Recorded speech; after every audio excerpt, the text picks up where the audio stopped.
बिस्मिल्लाहिर्रहमानिर्रहीम। नाज़रीन, मैं हूं आसिम नसीर और आप देख रहे हैं हमारा यूट्यूब चैनल आसिम सीरीज। नाज़रीन, मेरे साथ मौजूद है मशहूर और मारूफ एस्ट्रोलॉजर, बिजनेस कंसल्टेंट और इस्लामिक स्कॉलर मोहम्मद उसामा अली, जिनका व्हाट्सएप नंबर हमारी स्क्रीन पर मौजूद है। अगर आपको रब्ता करना है तो नीचे दिए गए नंबर पर रब्ता कर सकते हैं। इसके अलावा जिसने भी अभी तक हमारे चैनल को सब्सक्राइब नहीं किया तो बराए मेहरबानी हमारे चैनल को सब्सक्राइब भी कर दें। अस्सलाम वालेकुम उसामा साहब, क्या हाल है, कैसे हैं आप? जी, वालेकुम अस्सलाम। मैं खैरियत से हूँ, आप सुनाएँ क्या हाल है? अल्लाह ताला का बड़ा करम है उसामा साहब। अच्छा उसामा साहब, एक गैलप सर्वे किया गया है 8 फरवरी के इंतखाबात के हवाले से। अब उसके हिसाब से ये कहा है कि 40% पाकिस्तानी अपनी पसंदीदा पार्टी के उम्मीदवार से वाकिफ नहीं है, लाइल्म है और उनका नाम तक ना बता सके। 45% ने दुरुस्त नाम बताया। सर्वे में 27% पाकिस्तानी अपनी पसंदीदा जमात के इंतखाबी निशान से नावाकिफ निकले। अच्छा, जिसमें से सबसे बड़ी तादाद पीटीआई के लिए उन्होंने कहा है कि 40% से ज़्यादा पीटीआई के ऐसे थे जिनके बारे में लोगों को नहीं पता था कि उनके इंतखाबी निशान क्या है या उनका उम्मीदवार कौन-सा है। उसके बाद पीपल्स पार्टी और तीसरे नंबर पर मुस्लिम लीग नून है, जिसमें 11% लोग नावाकिफ थे कि वो तो आई थिंक वो होंगे जिनको बिल्कुल इंटरेस्ट ही नहीं होगा, वरना नून लीग का तो सबको ही पता है शेर निशान है।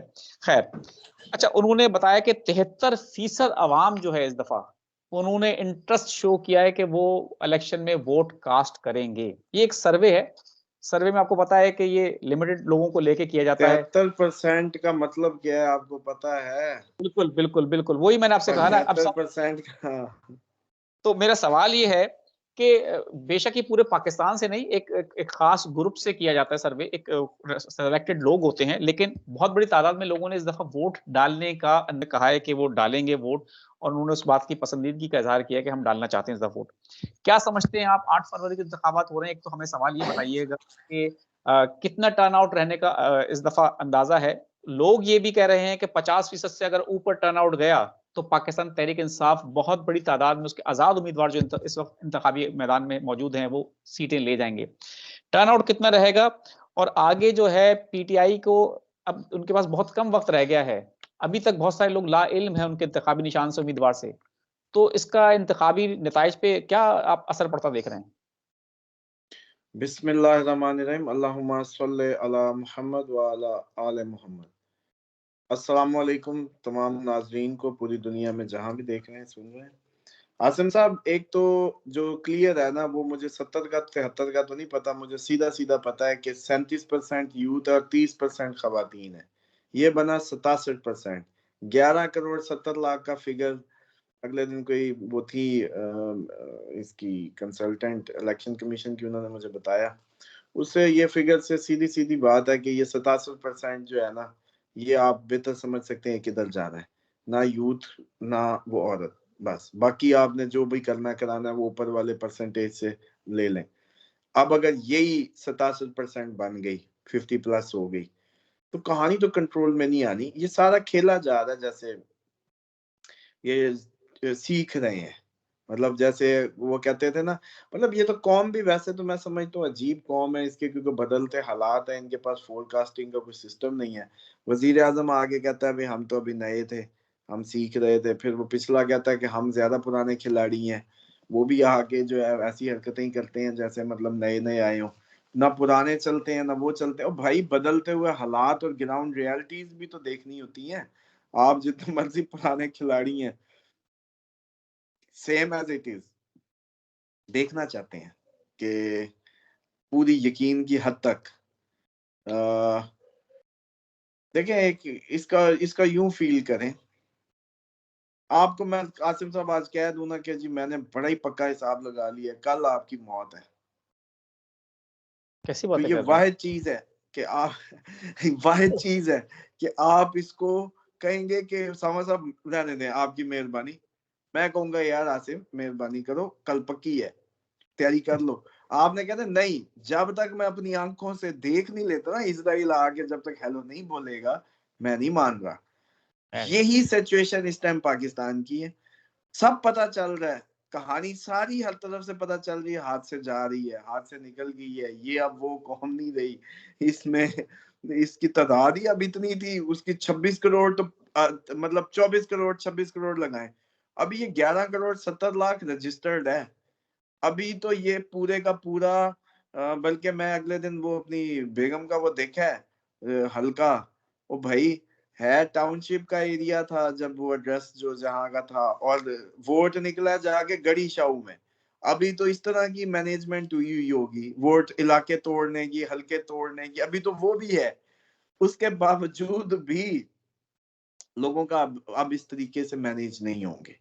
अब मिसाल के तौर पे जो सोचा गया है, आजाद इसीलिए आजाद किए गए हैं कि हाँकने आसान हो, लेकिन अवाम ने बिल्कुल इनको नहीं हिलने देना। आपकी सोच है, ये पुराने दौर नहीं रहे, इसमें इनको घरों में नहीं जाने देंगे, घुसने नहीं देंगे हल्के में। जिस किसी ने ऐसी की हरकत, वो जो है दोबारा हल्के में एंटर नहीं हो पाएगा, इस्लामाबाद ही बैठा रहेगा, जिधर भी रहे, वापस नहीं जा सकता।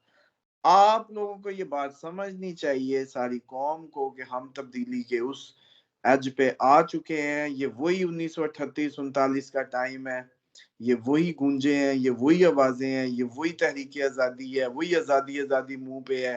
बस उस वक्त ब्रिटिश थी, अब अमेरिकन कॉलोनी है, सिंपल। बस ये आजादी वही गूंजे हैं।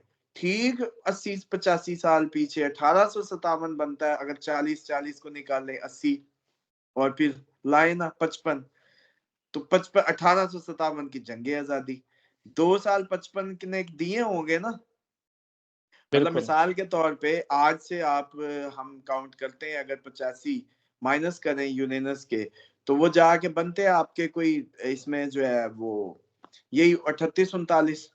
अगर 38-39 से 85 माइनस करें तो 40 ऊपर वाले लगाए, 60 और फिर 5 55, तो 55 नहीं तो 52, 53, 54, तो 1900 यानी कि 53-54 से हल्की हल्की हल्की हल्की एंगल बनने लगे थे। फिर वो 1857 की जंग आजादी में पूरी एक तहरीक की शक्ल में भगत सिंह और वो सारे सीन्स क्रिएट हुए, समझ रहे हैं? तो ये हमेशा ही होता है। एक एक टाइम है खुदा ने जो दिया है हमेशा एक कौम को, एक नजरिए को, एक रवैये को। वो बस उसकी एक बस होती है। ब्रिटेन भी तो कभी हुकूमत किया करता था, वो कैसे सोच सकता था उस वक्त जैसे वो जुल्म ढाता होगा, और उस वक्त उसके सामने भी लोग तोपें और गोलियां खाते होंगे। और वो जिसकी सूरज नहीं गरूब होता था, वो भी तो कहता था ऑस्ट्रेलिया हमारा, न्यूजीलैंड हमारा, हर जगह झंडे हमारे। तो वो भी तो जमीन बोस आज खुद वो छोटा बगल बच्चा बना हुआ अमेरिका का, जिधर वो जाता है साथ ही शिकार पे निकल जाता है कि कल को मुझे जरूरत पड़े तो। ये जैसे अब यमन में हरकत की है, भाई तुझे क्या मसला हुआ है? तुझे नहीं पता कि इस टाइम रिटेलिएशन का टाइम है? अमेरिका ने यमन पे हमला नहीं किया, यमन ने अमेरिका पे हमला किया था। अमेरिका तो जवाब दे रहा है। तो इतनी अकल नहीं आ रही कि उसमें नहीं घुसना चाहिए था? खतरे में तुम ब्रिटेन को डाल रहे हो, अवाम को अपनी डाल रहे हो एक पराई जंग में। बहरहाल असल बात ये है कि आसिम साहब, ये जो अब इलेक्शन की जो आप जैसे फिगर्स की बातें कर रहे हैं ना, हैरान कुन हो सकता है रिजल्ट, और लोगों का रवैया भी हैरान कुन हो सकता है।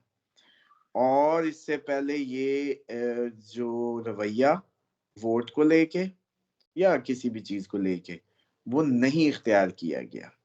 लेकिन असल बात एक और है जो मार्फत की बात है, क्योंकि हमारा प्रोग्राम सिर्फ आपके जो ये क्या कहते हैं जमहूरी लोग नहीं सुन रहे होते, बाकी लोग भी सुन रहे होते हैं, मार्फत वाले। बिल्कुल। और उसमें सिर्फ बता दूं, जो मार्फत की बात भी हो जाए, कि मार्फत ये कहती है कि एक दफा सब लोगों को सारे निजाम ट्राई करने का कुदरत ने मौका देना था। जब तक पाकिस्तान में अवाम ने जेन्युइनली जमहूरियत से मार नहीं खानी थी, यानी कि अमल करके फिर वापस नहीं होना था, तब तक इनको खुदा के निजाम की समझ नहीं आनी थी। तो इसलिए बहुत जरूरी था कि एक दफा हकीकतन जमहूरी तौर पे ये लोग जमहूरी रवैया अपनाते और ट्राई करते। तो वो आज तक कभी टर्नओवर नहीं आया जो आना चाहिए था। इस दफा वो भी आएगा, यानी कि ये पहली दफा जमहूरी तौर पे चार्ज भी नजर आएंगे, टर्नओवर ज्यादा होगा, सब होगा। फिर भी जब कुछ नहीं होगा, फिर निजाम की समझ आएगी कि अतीउल्लाह व अतीउर रसूल व उलिल अम्र मिनकुम का मतलब क्या था। फिर ये ढूंढने निकलेंगे, फिर ये कंपैरिजन होंगे कि उलिल अम्र उधर किसका, कौन, इससे क्या मुराद। तो फिर इनको पता चलेंगे फर्क सारे। अभी तो फर्क ही मिट गए ना सर। अभी तो जैसे उस दिन मैं हंस रहा था कि भाई जिनका उलिल अम्र मौजूद हो, गैबत में हो, वो भी वोट डालने निकले हुए हैं। तो अभी तो फिर कहानियां बड़ी दूर थी, लेकिन इस दफा सबको सबक देना है कुदरत ने हर लिहाज से।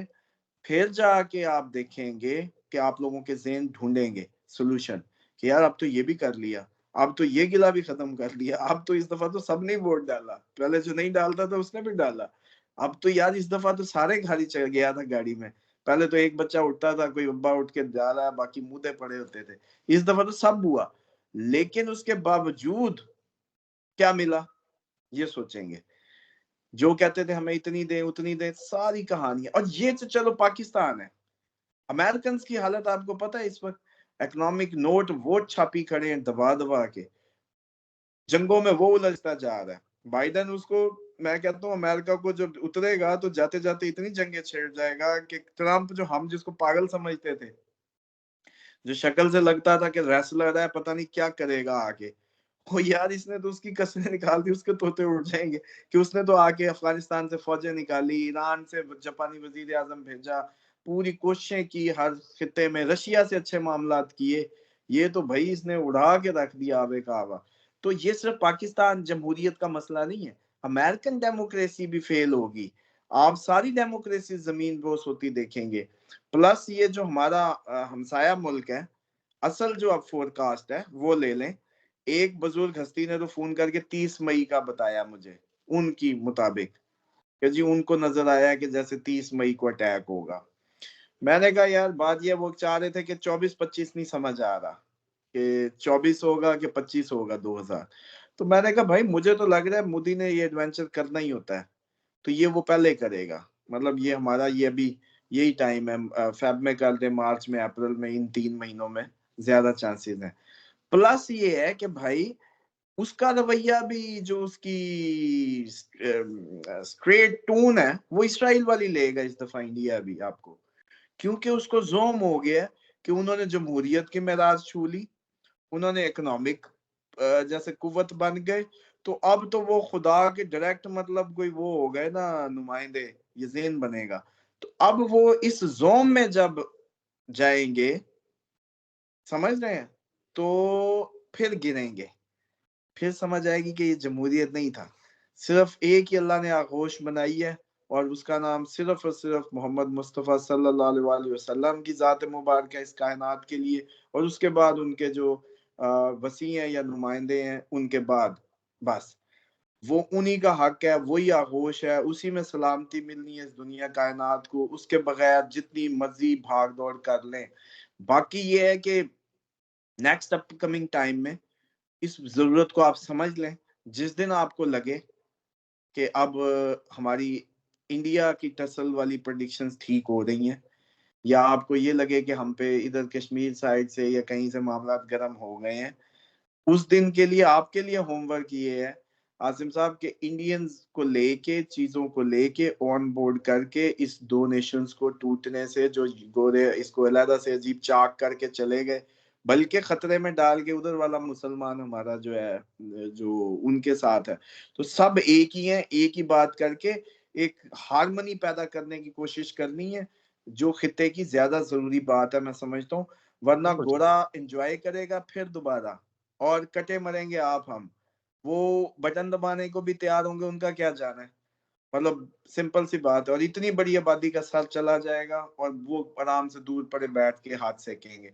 तो बेहतर है कि हम लोग होश के नाखून लें अपकमिंग टाइम में, हमारे उधर के हिंदू जो है, हमारे क्रिश्चियंस, हमारे जो जो भी सब कॉन्टिनेंट में जो भी जैसे कहते हैं ना, अब तो हमें फिर हमारी भी मजबूरी ना बन जाए कि हमें भी वो गंदुम गंदुम गंदुमी कलर की वेव कोई चलानी पड़े कि छोड़ दो अब एक दफा मजहब मिल्लत की बातें और कहानियां, कौन सी चीज, कौन क्या हिंदुइज्म इस सारी की तबलीग करता है, या इस्लाम करता है, या क्रिश्चियनिटी करती है, कोई भी नहीं करता, तो फिर ये सब हो क्या रहा है ये सब जो हो रहा है वो कोई मजहब भी उसको नहीं करता।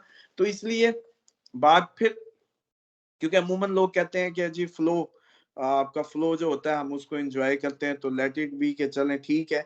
लेकिन इलेक्शन की तरफ वापस आते हैं कि इलेक्शन आसिम साहब पूरे हैरान कुन होंगे, बस अल्लाह ताला हम सबको महफूज करे, सबको इंस्ट्रक्शंस हैं। देखें ये कोई इतना कुफ्र इस्लाम का मार्का नहीं हो रहा माशाल्लाह आपकी जिंदगियों में, जैसे कहते हैं ना कि कई और चीजें भी उसमें जैसे कि लैक कर रही हैं बड़ी तादाद में, तो इसलिए रिजिड ना हो जाए एक ही बात को लेके, क्योंकि वोटिंग के सिस्टम को अल्लाह ताला और उसके रसूल का कोई वो नहीं है इस तरह का मॉडल कि वो इसको इंडोर्स करें। ये तो अब जमात इस्लामी वाले जाने और वो जस्टिफाई करें कि वो वोट को कैसे जस्टिफाई करते हैं। तो इसलिए इसमें आप लोगों ने, हम सब ने, हाँ, एक मैनेजमेंट की गर्ज से एक सिस्टम है उसको फॉलो करें, लेकिन उसमें रिजिड ना हो, अपनी लाइफ्स को रिस्क पे नहीं डालना, उसमें अपनी हिफाजत की दुआएं माएं पढ़ के भेजें, सब आयतुल कुर्सियां पढ़ के निकलें। मैक्सिमम उधर बैठे भी जो हमारे सिविल सर्वेंट्स हैं जो भी ड्यूटीज दे रहे हैं वो भी हिफाजत में रहें, हिफाजत की दुआएं पढ़ें। आयतुल कुर्सी से बड़ी पावरफुल चीज मैं नहीं समझता, क्योंकि इसमें इसमें आजम है और इसको बेहतरीन मतलब हिफाजत का जरिया करार दिया गया है। तो 3-3 दफा करेंगे तो 40-40 घर तक एक सेफ शील्ड बनती है। उस दिन खसूसी तौर पे ये करें और इतना इजी ना लें। अगर हुआ तो ये हैरान कुन हद तक अनयूजुअल और अनप्रडिक्टेबल, और समझ लें कि ये एक अजीब आपको सूरत हाल से दो चार करेगा। बिल्कुल ठीक है उसामा साहब, बहुत बहुत शुक्रिया हमें वक्त देने के लिए। नाजरीन, यहाँ हमारे वीलॉग का वक्त खत्म हुआ। मुझे और मोहम्मद उसामा अली साहब को दें इजाजत।